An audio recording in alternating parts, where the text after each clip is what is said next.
आंखें हैं या बटन, इतना महंगा डिनर सेट तोड़ दिया। माँ जी वो गलती से मेरे हाथ से गिर गया। हाँ, 3 साल हो गए फिर भी एक काम ढंग से नहीं कर सकते। माँ, इतनी छोटी सी बात के लिए आपको हाथ नहीं उठाना चाहिए था। थप्पड़ ही मारा है, गोली नहीं मार दी जो तुम इतना ओवर रिएक्ट कर रही हो। ओवर रिएक्ट तो आप कर रही हैं, मैं नहीं। चुप रहो, अपने इस फटीचर पति के लिए मुझसे बहस मत करो। जाने दो नैना, गलती मेरी ही थी।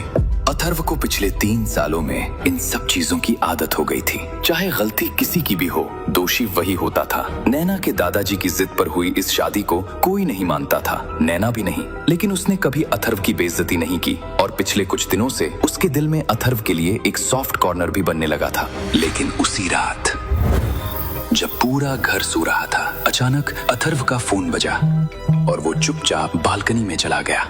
हाँ बोलो, ऐसा क्या इम्पोर्टेंट है? सर, दुबई वाले क्लाइंट्स मान नहीं रहे। वो कह रहे हैं कि डील पर फाइनल साइन आपके सामने ही करेंगे। नहीं मान रहे हैं तो मत माने और दोबारा ऐसे मुझे कॉल मत करना। जब जरूरत होगी मैं खुद कॉल कर लूंगा। लेकिन सर, आपके बिना करोड़ों का प्रोजेक्ट रुक जाएगा। तो रुकने दो। और अगले ही पल अथर्व ने फोन काट दिया। लेकिन उसे बिल्कुल अंदाजा नहीं था कि पीछे खड़ी नैना उसकी पूरी बात सुन चुकी थी।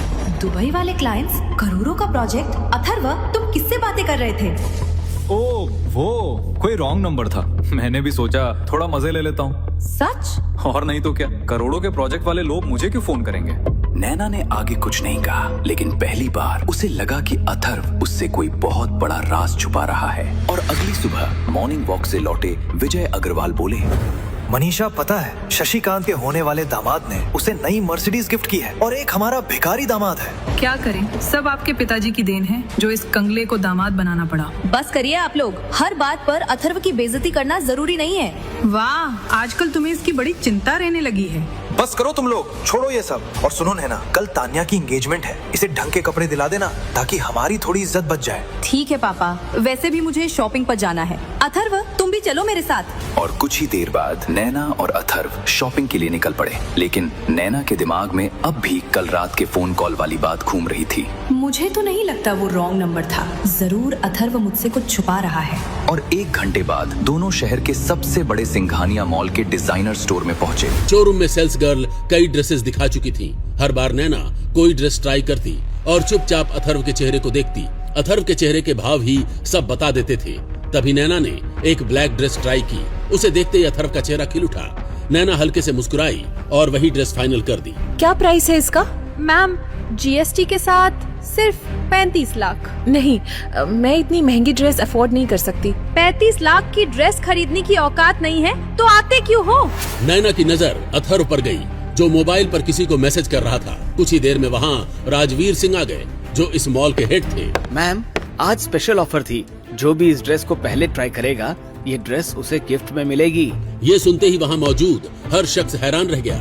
राजवीर ने अथर्व की तरफ देखा। मैम, ये कौन है? जी, ये मेरे हस्बैंड है, मिस्टर अथर्व सिंघानिया। ये सुनते ही अथर्व की खुशी का ठिकाना नहीं रहा, क्योंकि आज पहली बार नैना ने उसे हस्बैंड कहा था। मैम, ये 35 लाख का सूट भी इस ड्रेस के साथ कॉम्प्लीमेंट्री है।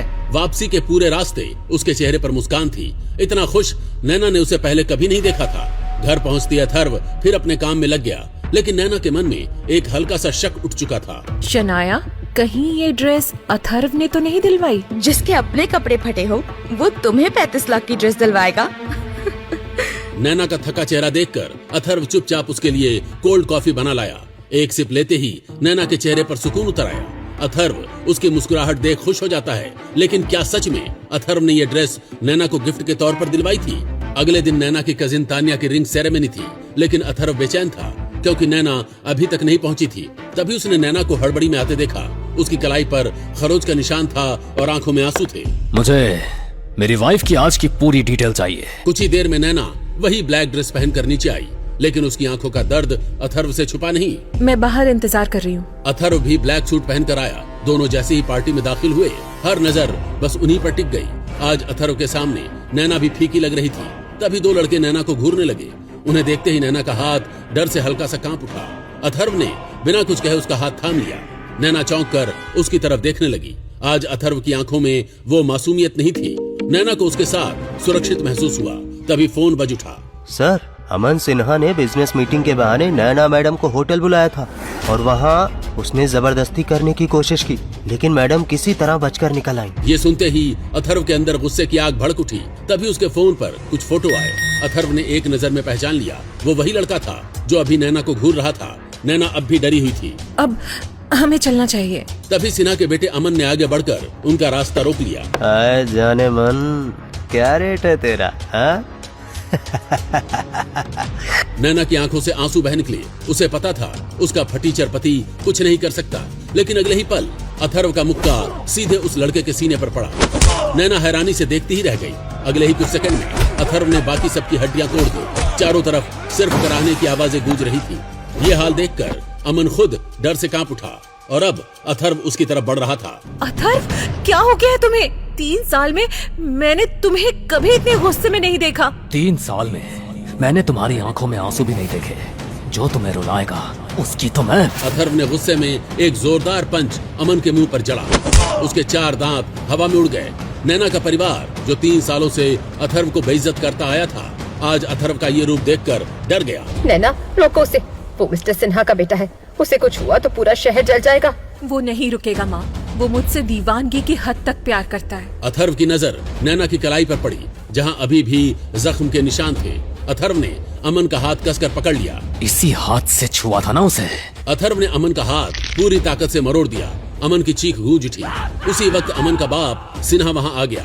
वो आदमी जिसका नाम ही शहर में खौफ पैदा कर देता था, आज उसके बेटे को सबके सामने अथर्व ने पीटा था। मिस्टर सिन्हा, ये मेरे हस्बैंड है। मैं आपसे माफी। तुम्हारा सर किसी के आगे झुके, ये मैं बर्दाश्त नहीं कर सकता। तुझे मैं इतना मजबूर कर दूंगा कि तू खुद अगले 5 मिनट में मेरे जूतों पर नाक रगड़ेगा। अथर्व बस मुस्कुराया, लेकिन उसकी वो मुस्कान खौफनाक थी। वो आगे बढ़ा, सिन्हा के कोट से सिगार निकाली। नहीं सिन्हा, अगले 5 मिनट में तू मेरे जूतों पर नाक रगड़ेगा। सिन्हा कुछ बोलने ही वाला था कि उसका फोन बज उठा। सर, बर्बाद हो गए। हमारे 5 कसीनो सील कर दिए गए हैं। सिन्हा का रंग उड़ गया। उसने अथर्व की तरफ देखा। अथर्व ने लाइटर से सिगार जलाई। तभी दूसरा कॉल। सर, हमारे सारे सरकारी टेंडर टर्मिनेट हो गए हैं। एक और कॉल वेटिंग पर था। अब सिन्हा के माथे पर पसीना साफ दिख रहा था। उसका पूरा साम्राज्य ताश के पत्तों की तरह ढह रहा था। सिन्हा ने घबराकर अथर्व की तरफ देखा। तभी रिजॉर्ट के बाहर सायरन गूंज उठे। एक के बाद एक 20 काली चमचमाती लग्जरी गाड़ियां आकर रुकी। पुलिस कमिश्नर, मिनिस्टर और कई बड़े अधिकारी उतर कर आने लगे। अरे, सिन्हा की पहुंच तो बहुत ऊपर तक है। मिनिस्टर, कमिश्नर और तमाम बड़े अधिकारी सिन्हा नहीं बल्कि अथर्व के सामने पसीना पोंछते हुए खड़े थे। साहब, क्या आदेश है? सबका मुंह खुला का खुला रह गया। नैना और उसकी पूरी फैमिली अपनी आंखों पर यकीन नहीं कर पा रही थी। वही फटीचर जमाई जो उनके जूते साफ करता था, ताने और गालियां सहता था, आज उसके सामने पूरा सिस्टम हाथ जोड़कर खड़ा था। सिन्हा के पैर कांपने लगे। वो घुटनों के बल रेंगता हुआ अथर्व के जूतों तक पहुंचा। डरते हुए उसने वही सवाल पूछा जो वहां मौजूद हर किसी के मन में था। मालिक, आप कौन हो? गलत आदमी से भिड़े हो सिन्हा। मैं कायर नहीं, फायर हूँ। इतना पावरफुल होने के बावजूद अथर्व घर जमाई क्यों बना? क्या मजबूरी में हुई ये शादी कभी प्यार में बदल पाएगी? जानने के लिए अभी इंस्टॉल बटन पर क्लिक करके डाउनलोड करें पॉकेट FM और फ्री में सुनें एक्शन और सस्पेंस से भरी कहानी एम्पायर ऑफ हिडन किंग। और याद रखिए, 10वें एपिसोड के बाद आने वाला ट्विस्ट आपका दिमाग हिला देगा।